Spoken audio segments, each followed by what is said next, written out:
Perkenalkan, nama saya Adra Indra Sabila, NIM 21041452244, offering AB. Di sini saya akan mempresentasikan tentang ulangan tengah semester.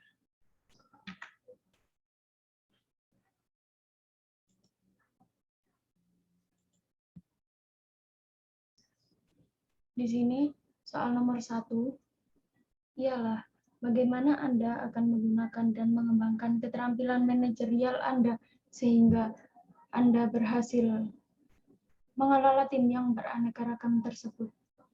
Cara yang pertama di sini adalah dengan kita merencanakan terlebih dahulu.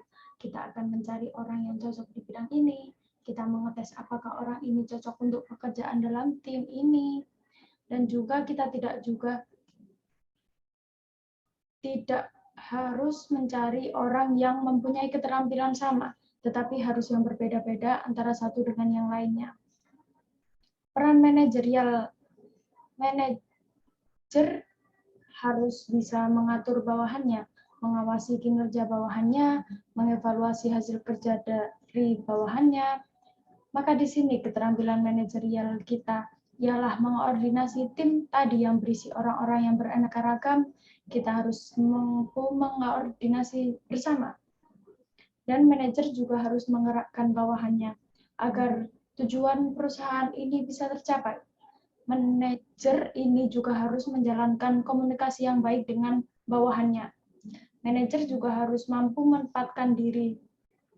Semua yang dilakukan manajer berpengaruh pada terjalankannya tim atau tidak. Dan di sini manajer tidak bisa berjalan sendiri. Manajer pasti membutuhkan bawahannya.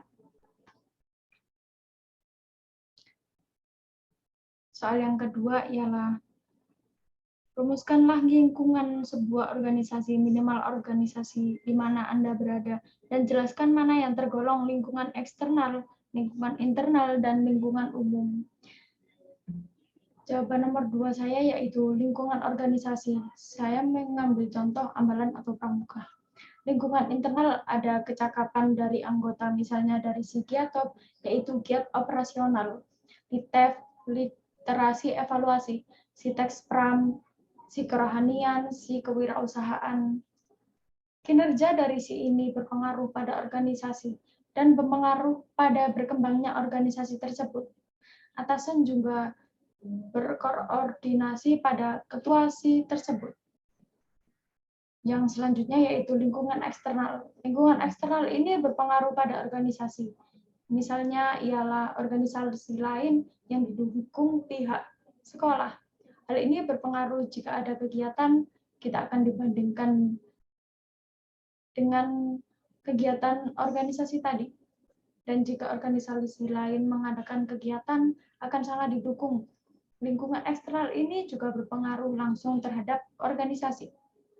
Yang selanjutnya yaitu lingkungan umum. Lingkungan umum contohnya kebijakan sekolah dan kepala sekolah.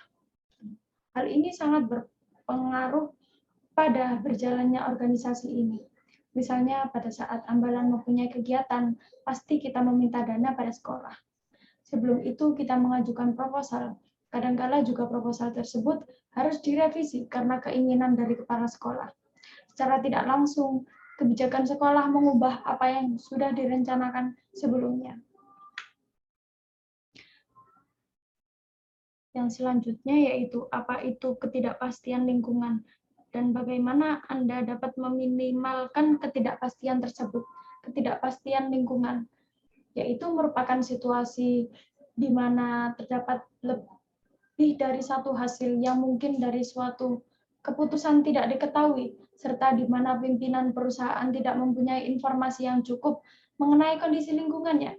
Cara meminimalkan ketidakpastian ini adalah dengan kita memprediksi segala kemungkinan-kemungkinan yang terjadi, membuat planning lain, dan sebelum itu pimpinan harus mendekatkan diri kepada lingkungannya dengan menggunakan pendekatan kontemporer atau sistem yang dilakukan dengan menerima atau mengambil input dari lingkungannya. Kita mencari tahu lingkungan ini dengan cara mengamati langsung atau melakukan pendekatan kepada karyawan. Dengan hal ini, kita mempunyai informasi yang cukup mengenai lingkungan, dan jika nantinya ada masalah, akan lebih mudah untuk mengatasinya. Yang selanjutnya yaitu globalisasi manajemen mengharuskan para manajer untuk bertindak dan bersikap global. Mengapa organisasi harus terlibat dalam persaingan global, dan apa dampaknya terhadap budaya kerja organisasi. Globalisasi manajemen. Organisasi terlibat dalam global karena kita mengikuti perkembangan zaman dan kita harus memanfaatkan globalisasi menjadi sebagai sebuah keuntungan dengan memasarkan produk kita. Nantinya akan ada investor asing dan ini bisa menambah modal organisasi. Jika di dalam negeri produk yang kita pasarkan banyak pesaingnya, maka yang harus kita lakukan adalah dengan mencari pasar, yaitu luar negeri. Dan jika di luar negeri ada peluang, kita bisa memanfaatkannya untuk memasarkan produk kita. Budaya kerja organisasi adalah suatu sistem yang telah diterima secara bersama-sama dan mampu menciptakan pemahaman yang sama di antara para pegawai mengenai bagaimana sebenarnya organisasi itu dan bagaimana anggota harus berperilaku. Jadi semua pegawai harus setuju pada konsekuensi yang timbul dari adanya globalisasi manajemen. Dan pegawai juga harus menyesuaikan diri pada budaya ini dan menyesuaikan pada arus globalisasi. Yang nomor 3 yaitu soalnya,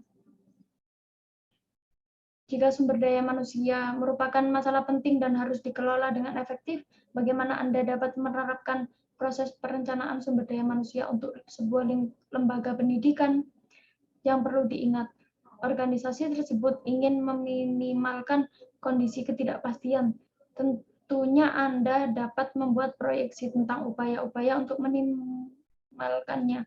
Bagaimana usaha Anda dalam membuat perencanaan tersebut? Perencanaan sumber daya manusia pada lembaga pendidikan dengan cara menghasilkan murid yang cerdas, kelak bisa membanggakan Indonesia.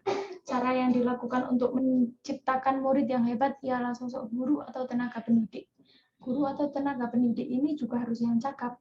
Dengan itu, kita harus meningkatkan mutu pendidikan. Dan di bangku perkuliahan, mereka dibekali materi juga praktek magang untuk mempersiapkan guru yang cakap untuk menghasilkan murid yang hebat. Jadi perencanaannya ialah dengan mempersiapkan guru yang unggul dalam bidangnya. Yang nomor 4 yaitu, berdasarkan informasi tersebut, jenis struktur organisasi apa yang tepat untuk perusahaan tersebut, dan gambarkanlah dengan jelas bentuk struktur yang Anda maksud. Jawaban nomor 4 saya adalah struktur organisasi matriks. Struktur organisasi matriks adalah sebuah struktur organisasi yang merupakan penggabungan antara struktur organisasi fungsional dan organisasi divisional dengan tujuan untuk saling melengkapi dan menutupi kekurangan yang ada pada kedua struktur organisasi tersebut. Struktur organisasi jenis ini sering juga dikenal dengan nama struktur organisasi proyek, karena setiap karyawan pada unit kerja struktur organisasi fungsional harus mengerjakan proyek-proyek organisasi yang dibebankan kepadanya. Penerapan jenis struktur ini menyebabkan terjadinya sistem komando di mana seorang karyawan diharuskan memberikan laporan kepada 2 orang pimpinan, yaitu pimpinan pada unit kerja divisional dan fungsional. Struktur organisasi matriks sangat cocok diterapkan pada perusahaan berskala besar hingga perusahaan tingkat multinasional karena kemampuannya mencapai tingkat koordinasi yang sangat diperlukan dalam menjawab tuntutan ganda pada lingkungan perusahaan. Namun sayangnya, struktur organisasi matriks juga memiliki kelemahan, di mana terkadang karena adanya tuntutan ganda tersebut malah menimbulkan adanya kebingungan.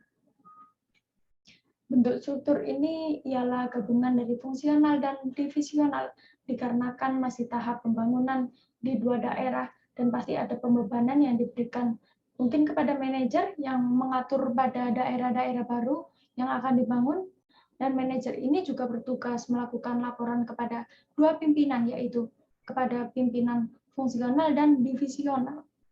Dan divisi-divisi ini juga harus mengerjakan tugas yang dibebankan padanya, dikarenakan akan membuka cabang baru dan jenis produk baru, maka harus mengerjakan proyek yang dibebankan padanya. Divisi pemasaran harus memikirkan bagaimana cara pembuatan iklan yang menarik. Divisi penjualan juga mempunyai tugas dan target penjualan yang harus dicapai. Yang kelima yaitu berhubungan dengan soal nomor 4, setiap strategi yang diterapkan akan berdampak pada perubahan struktur organisasi. Jelaskan maksud dari pernyataan tersebut. Jawaban saya ialah struktur yang diinginkan berbeda-beda, tergantung masing-masing organisasi. Dalam suatu organisasi sekalipun, struktur itu akan berbeda dari waktu ke waktu. Struktur organisasi memberikan kestabilitas dan kelangsungan yang memungkinkan organisasi mempertahankan kedatangan dan kepergian orang-orang dan untuk mengkoordinasi hubungannya dengan lingkungan. Misi dan tujuan menyeluruh suatu organisasi akan membantu menyusun rancang bangunnya.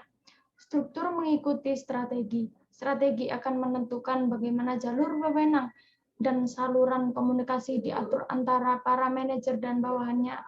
Aliran kerja sangat dipengaruhi strategi, sehingga bila strategi berubah, maka struktur organisasi juga berubah. Juga strategi membuka cabang baru ini juga akan mempengaruhi struktur organisasi. Juga kemajuan teknologi pun dapat mempengaruhi struktur organisasi.